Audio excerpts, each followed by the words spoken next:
Good morning, everyone. Thank you very much for having me. I'm honored to be here, privileged to be here to address you today as we celebrate New Jersey Italian and Italian American Heritage Commission and its work to educate people in New Jersey and throughout the country. Before I get into my remarks, I wanted to say to you children that I'm so thrilled that you're here. And in 10 years or 15 years, you're going to be in charge while we're all sitting watching as you make the rules for us to live by. And hopefully with the skills and habits of mind you get through our educational system, you're going to do a fabulous job. So thank you for being here.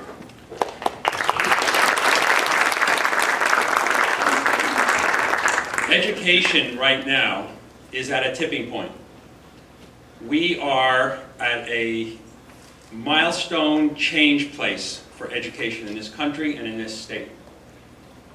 One of the things that has happened, and I'll get into this a little bit at the end of my speech, which is why the work of this commission is so important, is that the way that I was educated when I was brought up, it was all about delivering information and content, because information was very hard to get. You had to go to the encyclopedia, you had to go to the library, and a lot of my kids they look at my encyclopedias, they have no idea what that is. And the information that you needed to be college and career ready stayed the same in the 40s, the 50s, the 60s, and the 70s. Now, these youngsters, these young students can get all the information they want by pressing a button. And the job that you go into probably doesn't exist right now. So the skills that you need to be successful in a job that doesn't exist right now are way more than just information. Information is important, but there are new skills that we need. Critical thinking skills, problem-solving skills, communication skills, listening skills, collaboration skills. If you look at the way us human beings in this country try to collaborate and communicate, and you see all the problems and upsets we have while we try to do that, we don't do it very well. And the reason we don't do it very well is because we have not intentionally educated ourselves to do that. So the conversation around education right now is huge. So I am very happy to be here, and no doubt all of you know about the contributions made by Italians and Italian Americans ever since your ancestors came to the United States, likely during the new immigration wave of the late 19th and earliest 20th century. I did not know a lot of this as I was investigating for my speech some of the amazing ancestry of Italians and Italian Americans. I realized that. It was not easy for Italian immigrants who left their homes and sailed across the oceans in hopes of better life for themselves and their families. They settled in New Jersey's Italian neighborhoods and enclaves to support one another and to maintain the culture they love so dearly. They struggled to find work, adapt to life in the United States, or to combat Italian stereotypes and discrimination. You and your ancestors persevered, stuck together, and left many imprints along the way. From great scientists to music and cultural icons, countless Italians and Italian Americans who call New Jersey home left indelible marks on our state and nation. From U.S. Supreme Court justices to current and former New Jersey governors, many of our top government officials have deep Italian roots, including our own Vice President of the New Jersey State Board of Education, Joe Visicaro, who's with us today. Italian Americans at the top of the sports world or in TV or in movie industries also got their start here in New Jersey. Just look at the inductees in the New Jersey Hall of Fame and you will see Italian and Italian Americans from every possible field who bring great pride to this state, and I'm sure to all of you. But put aside the well-known Italian Americans with Jersey ties like John Bon Jovi, Lou Costello, Vince Lombardi. The lasting effects of Italians and Italian Americans can be seen in nearly every aspect of New Jersey life. In fact, one book on immigration in New Jersey history quotes an observer as writing, "Each town in Italy had its counterpart on the street somewhere in New Jersey." New Jersey still has the second highest number of Italian Americans in the country, and Italian Americans reportedly are New Jersey's largest ethnic group.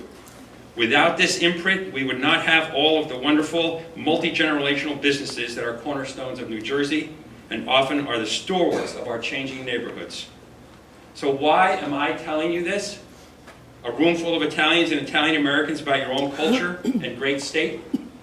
For two reasons. First, to point out that the evidence of Italian American legacy here in New Jersey is ample and often found in the most obvious ways. Second, to illustrate why this commission and its work is so important. Most of what I told you can be found just by searching the internet, but Wikipedia and news articles do not do justice to the rich context and details that come from first-hand accounts handed down through generations, or all but forgotten facts and stories. Today's instant gratification culture and Google it mentality often lead people to just scratching the surface without ever realizing the most important part has yet to be discovered. And I am sure we would all agree that today's youth would benefit from learning about the strength, ingenuity, and tenacity of their ancestors or fellow New Jerseyans.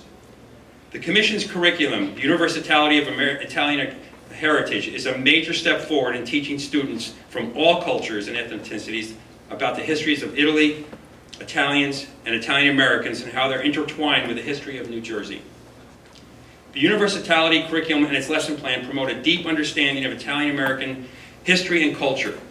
The Universality's infusion model allows teachers to use the lesson plans to enhance existing curricula and to introduce and reinforce themes or content. The benefits of learning about Italian culture and influences are threefold. First, it allows Italian Americans to better understand their culture and events that shape their ancestors' lives and communities. As we all know, there is no way to preserve one's heritage than to teach the next generation about it. Second, the understanding promoted by the Universality also rebukes the negative, shallow stereotypes of Italian Americans as often depicted by reality TV and social media. And third, the curricula helps break down the barriers and promotes cross-cultural learning. Non-Italian American students, like myself, exposed to the Universality are motivated by the rich history of the Italian culture to discover, research deeper their own ancestral cultures and stories. Students will find many of their ancestors, like myself, immigrating to the United States during the mid-1800s to early 1900s, particularly from Ireland, Germany, Greece, Poland, and elsewhere. And they face similar conditions and struggles as Italian immigrants and their families. In turn, non-Italian American students will be inspired to share their own family histories with others. The universality of the Heritage Commission's work and the connection between cultures truly exemplified in its collaboration with the 5 other state commissions, Amistad, Arab American Heritage, Holocaust Education, American Indian Affairs, and Hellenic American Heritage. The resulting program, entitled The Many Faces of Genocide, provides educators with professional development opportunities regarding lesser-known genocides.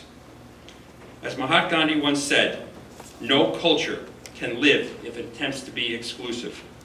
The Commission and the Universality embodied Gandhi's message by using an inclusive approach to ensure Italian American history and culture live on. Your mission, which is right here, says, to build and strengthen the cultural identity of Italians and Italian Americans through public education programs that preserve and promote an accurate, bias-free, and non-stereotype understanding and awareness of historical and current contributions and complements of the people of Italian heritage. I think that is great and honorable. But I think the work that I have seen that this commission does goes beyond that, right? Lessons from your heritage, lessons from people who came from another country and came into a new country and found situations and problems that they had never seen before and solved them and become successful, contributing members of society are a lesson to us and to these children, because that's exactly what we're seeing in this incredibly fast-changing world. Students, people, we are faced with problems every day that, unlike back in the 60s and 70s, these problems we've never seen before, never seen them. And how are we going to be successful in solving them? The other example that heritage gives you is to understand what it means to be a civic member of society. The State Board of Education, our mission is to have students college and career ready. We are going to have a retreat in about a month to redo that mission and hopefully include the word civics in there as well. What does it look like to have an ethical relationship with another human being? What does it look like to be an engaged participant in your society and in your government? So many people today have just pushed that aside. People rich in their culture are engaged citizens, and we need that in this country desperately. So, the State Board of Education and the Department of Education, we support the work of this commission, and we look forward to working together to elevate the educational experience and cultural history for all students in the state of New Jersey and in this country. Thank you very much.